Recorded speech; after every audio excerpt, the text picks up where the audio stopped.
What's up, everyone? Welcome to a new episode of Double Time. The Jesus hair is gone. Now you've got prep school Mike. Let's do this. So today we're going to talk about EOS and Cardano. They've been called the Ethereum killers, the next big thing. And today we're going to find out if that's the truth. And while both EOS and Cardano are trying to build the world's go-to platform for smart contracts, they're going about it in wildly different directions. I guess you could say that there's more than one way to skin a dap. Mike. A few quick takeaways that I'll talk about include: 1, I think EOS is a better medium-term investment than Cardano. Long-term, maybe Cardano, but let's be honest, who can really plan that far ahead in the crypto world? And 2, contrary to popular belief, Block 1 actually didn't use that war chest of 10 million EOS tokens to vote for their block producers. A lot of articles came out last month saying the opposite, but I'll get into that later on in this episode.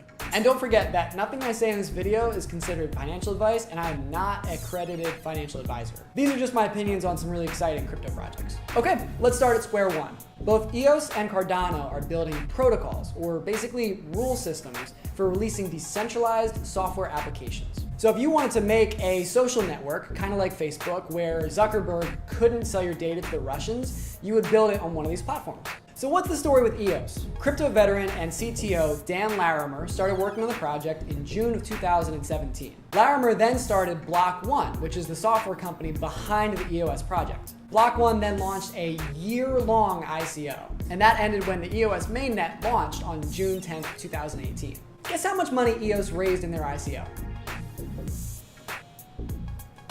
$4 billion. And they actually raised even more money from Mike Novogratz and Galaxy Digital since then. So the project's worth twice as much as Tom Brady, Jay-Z, and LeBron James combined.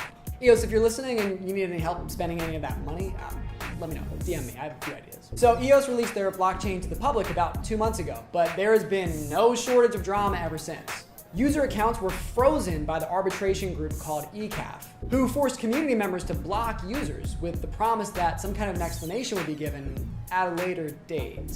Then Block 1, who holds 10% of all of the EOS tokens in existence, announced that they were going to start deciding which community members could start validating the blockchain and earning money. They're not supposed to do that. Imagine if NFL Commissioner Roger Goodell started drafting players for NFL teams. Yeah, that really wouldn't go over too well. But ever since then, things have actually been running pretty smoothly. Block 1 stepped back and they never actually cast any votes. And while this blockchain is purposefully more centralized than other blockchain networks like Ethereum, for example, sending money over the network has actually been pretty easy, and they recently hit a milestone of 3,000 transactions per second. Ethereum is averaging 15 transactions per second, so that's a huge upgrade. And how does that look compared to Cardano? Well, right now, Cardano is really just a cryptocurrency project because they're still building out their smart contract layer. So if you buy their coin, which is called ADA, by the way, you would basically just send it to other users like you would send Bitcoin. Charles Hoskinson and Jeremy Wood started the Cardano project with an ICO that ran from October of 2015 to January of 2017.